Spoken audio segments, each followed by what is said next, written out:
I love you, Mom. I love you, Mom. I love you, Mom. Imagine this. A mother who loves you so much, she'll destroy your life to save it. Carl Jung discovered something that will make your skin crawl. He found that some mothers don't just give birth to children, they eat them up. Not with teeth and claws, but with kisses and hugs and, "I'm just trying to help." He called it the Devouring Mother. And it's happening right now in millions of homes. What if the person who gave you life is slowly taking it away? What if those daily check-ins aren't love, but chains? What if that worry isn't care, but control? First of all, you can't protect people. You can only make them strong, and then they can protect themselves. But then they don't need you. And there's the underground pathological element of the devouring mother. It's like, never leave me. Here's the deal. I'll do everything for you. What if the person who says, "I can't live without you," is making sure you can't live without them?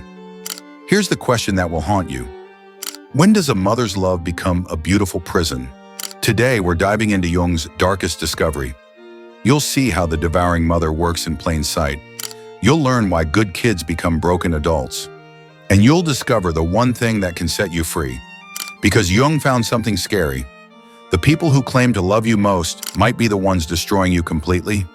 Ready to see the truth? Let's begin.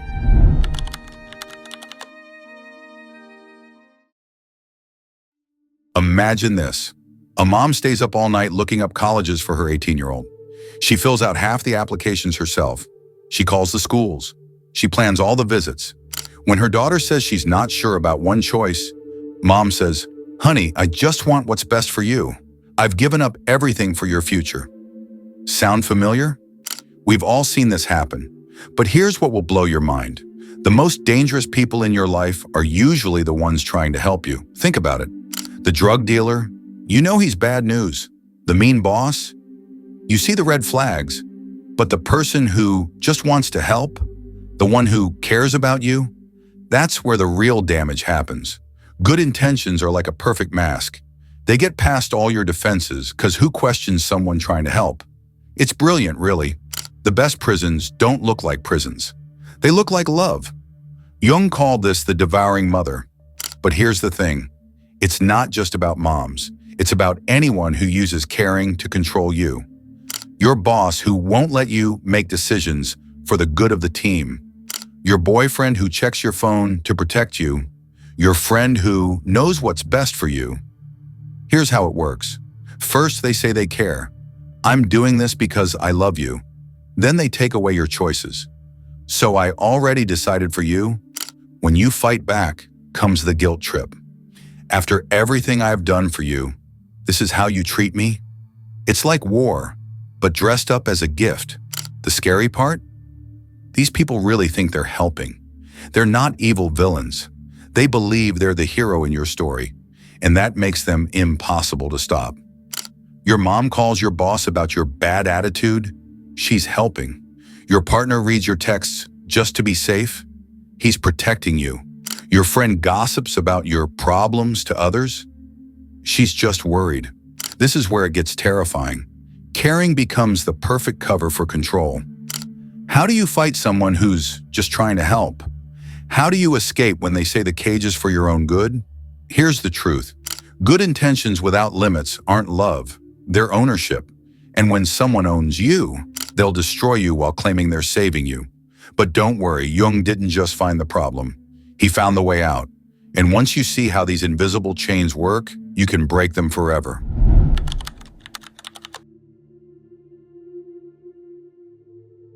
Remember that perfect love we talked about?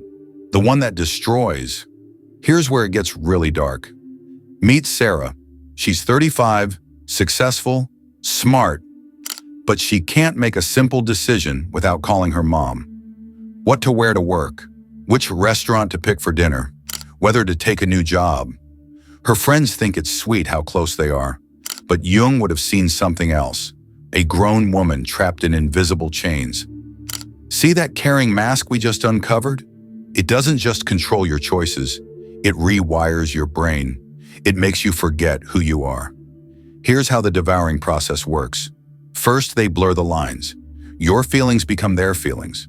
Your problems become their problems. Your life becomes their project. Let's call it what it really is. Identity theft disguised as love. Think about it.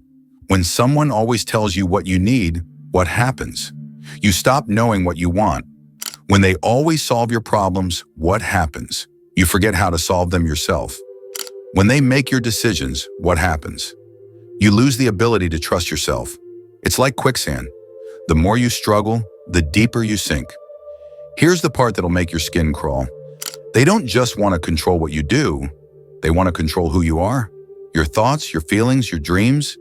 Everything gets filtered through their needs first. Sarah's mom doesn't just pick her clothes. She picks her emotions too. You're not really upset about that promotion, honey. You're just tired. You don't actually like him. He's not good enough for you. You're not ready for that responsibility. Slowly, quietly, your inner voice gets replaced by theirs. But here's where it gets terrifying. This isn't happening because they're evil. It's happening because they need you to need them. They're like vampires, but they don't even know they're feeding. Your helicopter mom? She feels worthless when you don't need her help. Your controlling partner? They panic when you show independence. Your bossy friend? They lose their purpose when you solve your own problems. So they create problems to solve. They make up crises to manage. They keep you weak so they can feel strong. And the twisted part? They convince themselves they're doing it for you. Watch how it plays out. You start to feel guilty for having your own thoughts. You apologize for your own feelings. You feel selfish for wanting space. You feel ungrateful for questioning their help. Before you know it, you're not living your life anymore. You're performing in theirs. Jung discovered something that should scare every parent, every partner, every friend. The people closest to you have the power to erase you completely, one caring act at a time. But here's what they don't want you to know. Every time you let them choose for you, you're not just giving up that choice. You're giving up a piece of yourself. And after years of this, you wake up one day and realize you don't know who you are without them. That's not love. That's prison with a smile. Sarah thought her mom's constant involvement was proof of how much she was loved. Jung would have told her the truth. When someone loves you, they want you to grow. When someone owns you, they want you to stay small. The question that started our journey: when does the most powerful force for good become destructive? Now we're seeing the answer. It happens the moment love stops growing you and starts shrinking you instead. But don't lose hope, because Jung didn't just map out the prison, he found the keys to escape it. And those keys, they're hidden in the darkest place of all.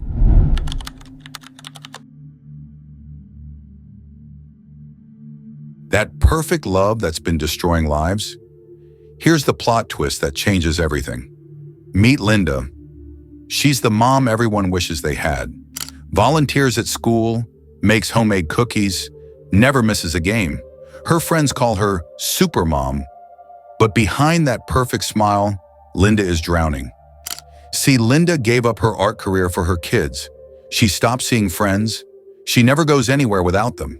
And now, she can't remember who she was before she became mom. Her whole life depends on being needed. Jung discovered something that'll blow your mind. The people who control you aren't the bad guys in their own story. They're the victims. Think about it.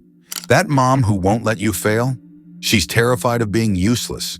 That partner who watches everything, they're scared you'll leave. That friend who always has advice, they need to feel important. Here's where Jung's insight gets scary.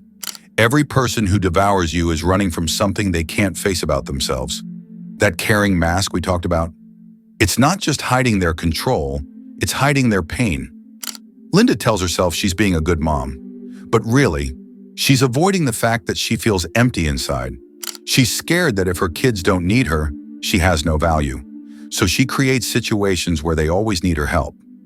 Jung called this the shadow, all the parts of ourselves we don't want to see. And here's the kicker. When we don't deal with our own dark parts, we force other people to carry them for us. Linda can't face feeling worthless, so she makes her kids feel helpless. Her husband can't face his fear, so he makes Linda feel guilty for having opinions. Their friend Susan can't face being alone, so she makes everyone else feel responsible for her happiness.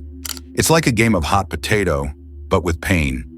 Nobody wants to hold it, so they keep passing it around. But here's where it gets really twisted. These people really believe they're helping you. They're not lying. They really think their controlling behavior is love. Because admitting it's about their own needs? That would mean facing their dark side. And that's the one thing they can't do. Watch how this plays out in real life. Your mom says she worries because she loves you. But really? She worries because feeling needed makes her feel valuable. Your partner says they check your phone because they care. But really? They're terrified you'll find someone better. The scariest part? They don't even know they're doing it. It's like they're sleepwalking through life, creating the very problems they claim to be solving. Linda creates helpless kids and calls it protection. Her husband creates fights and calls it caring. Susan creates drama and calls it friendship. Jung realized something that should shake you. Most people would rather hurt the people they love than face the truth about themselves. But here's what makes this truly sad. These people aren't evil. They're just human. They're carrying wounds they never healed, fears they never faced, and emptiness they never filled. And instead of dealing with it, they make it everyone else's problem. Remember that question we started with? When does the most powerful force for good become destructive? Now we see the real answer. It happens when love becomes about filling your own emptiness instead of celebrating someone else's happiness. Linda doesn't want her kids to succeed because she's proud of them. She wants them to need her because she's empty without them. That's not love. That's using love to avoid yourself. But here's the hope Jung gives us. Once you see the shadow, you can't unsee it. Once you understand that their control is really about their pain, everything changes. You're not fighting evil anymore. You're dealing with hurt people who are too scared to heal. And that, my friend, is where the real change begins. Because Jung didn't just show us the problem, he showed us that the very thing that traps us also holds the key to setting us free.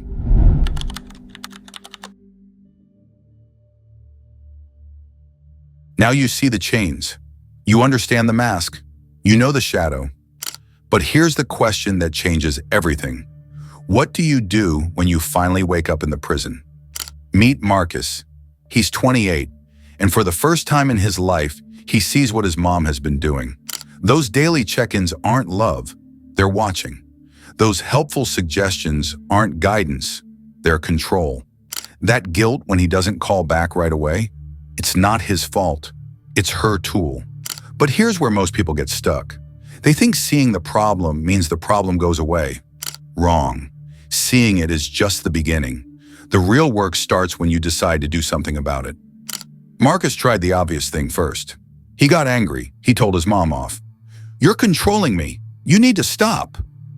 How'd that work out? About as well as you'd expect. She cried. She guilt-tripped. She played the victim. "After everything I've done for you, this is how you treat me? Sound familiar?" Here's what Jung figured out that most people miss. You can't fight the shadow with anger. You fight it with understanding.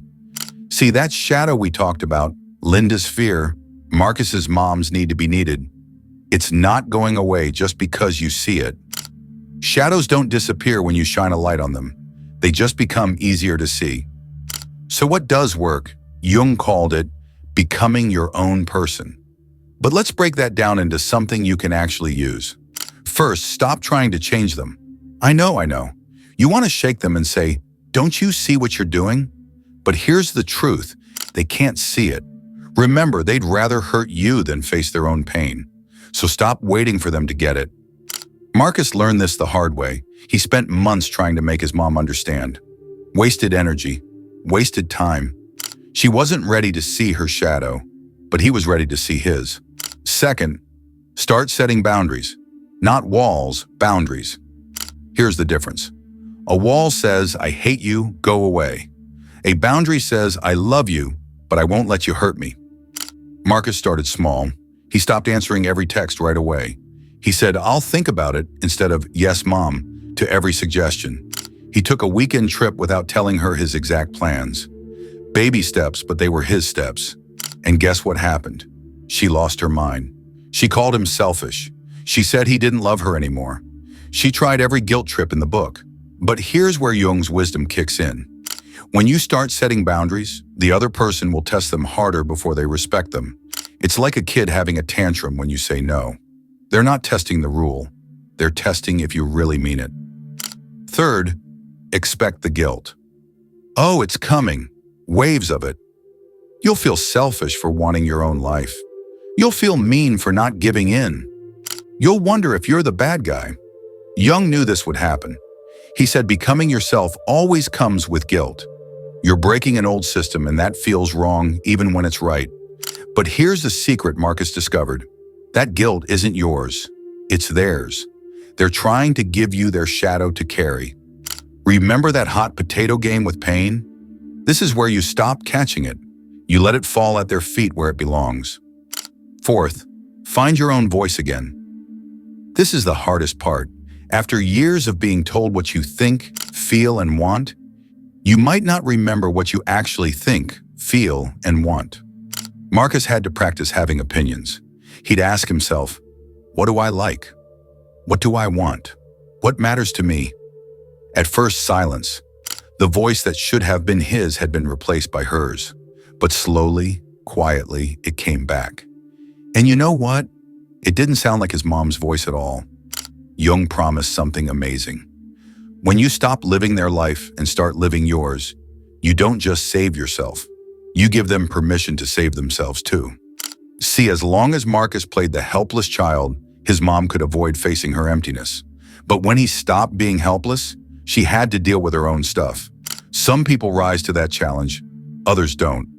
But here's what Marcus learned, and what you need to know. You're not responsible for their healing. You're only responsible for your own. That question we started with.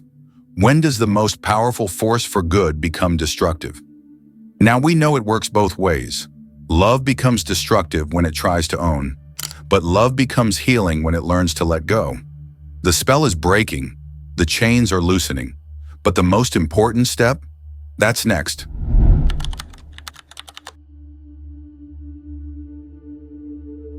So you've broken free, you've set boundaries, you've found your voice. But here's the question that completes our journey. What does real love actually look like? Meet David. He's a father now, and every day he faces a choice. He can repeat the pattern, smother his kids with the same perfect love that nearly destroyed him, or he can do something different, something new. See, that question we started with, when does the most powerful force for good become destructive? David found the answer. Love becomes destructive the moment it becomes about you instead of them. His mom called it love when she picked his clothes at 16. She called it love when she filled out his job applications. She called it love when she guilt-tripped him for having his own thoughts. But it was never about him. It was about her need to feel needed. Real love is scary, because real love means letting go. David learned this when his 8-year-old daughter wanted to walk to school alone. Every part of him screamed, "No, it's dangerous. What if something happens?" But then he heard it, his mother's voice coming out of his mouth, the voice that turns protection into prison. So instead, he did the hardest thing a parent can do. He said yes. He walked behind her from far away the first few times. He taught her what to watch for. He gave her tools instead of taking away her choices. That's what real love does. It prepares you for life instead of protecting you from it. But here's where it gets beautiful. When David stopped trying to control his daughter's choices, something amazing happened. She started coming to him with her problems. Not because she had to, but because she wanted to. See, people only trust you with their real selves when they know you won't try to fix them, change them, or own them. Remember Sarah from earlier? The 35-year-old who couldn't make a decision without calling her mom? When her mom finally let go, stopped giving advice, stopped solving problems, stopped making choices? Sarah panicked at first, but then something beautiful happened. She discovered she was stronger than she thought. And Linda, supermom who gave up everything to be needed? When her kids didn't need her constant help anymore, she had to face the scariest question of all. Who was she without them? It was painful, but it was also the beginning of her real life. Jung discovered something that should change how we think about love forever. The people who love you most aren't the ones who never let you fall. They're the ones who teach you how to get back up. Think about the people who helped you grow. Were they the ones who solved all your problems? Or were they the ones who believed you could solve them yourself? Were they the ones who protected you from everything? Or were they the ones who gave you strength to face anything? Real love trusts you to be human. Fake love needs you to be helpless. David's daughter is 12 now. She makes her own choices about friends, clothes, activities. She fails sometimes. She gets hurt sometimes. But she also succeeds in ways David never could have planned for her, because her successes are hers, not his.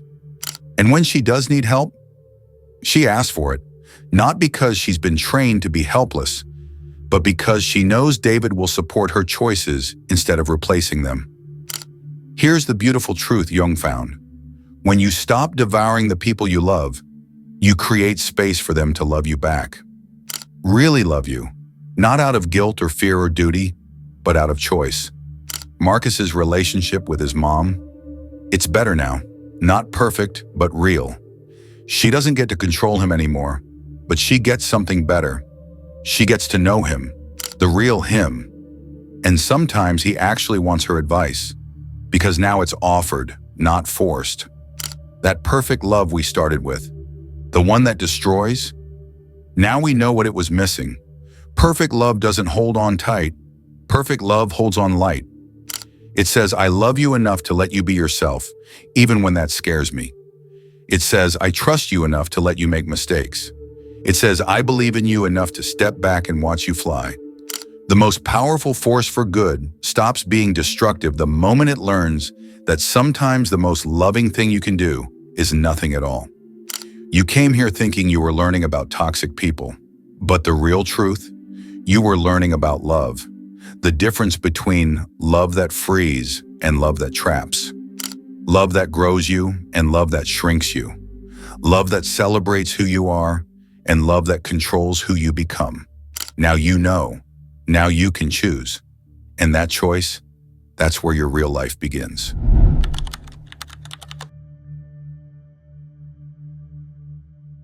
Remember that question we started with? When does the most powerful force for good become the thing that destroys us?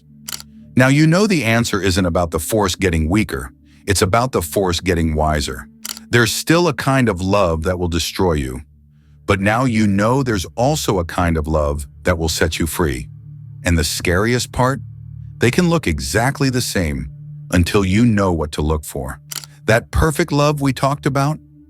Now you see it for what it really is. Not love at all, but fear dressed up as care. The real perfect love? It's messy, it's scary, and sometimes it means doing nothing at all. Jung didn't just give us a warning about the devouring mother. He gave us a roadmap to freedom. Every relationship in your life, parents, partners, friends, even your kids, they're all touched by this truth. The question isn't whether you've been devoured or whether you've devoured others. The question is, what are you going to do about it now? Because this is just the beginning. The patterns we've uncovered today, they're everywhere. Here's a question that would have made no sense an hour ago. Can you truly love someone you're not willing to lose? Think about it. Really think about it. Your answer will tell you everything about how much this journey has changed you. If this opened your eyes, you're ready for what comes next. Subscribe to join others who are breaking free from the beautiful prisons in their lives. Because sometimes the most loving thing you can do is see love clearly.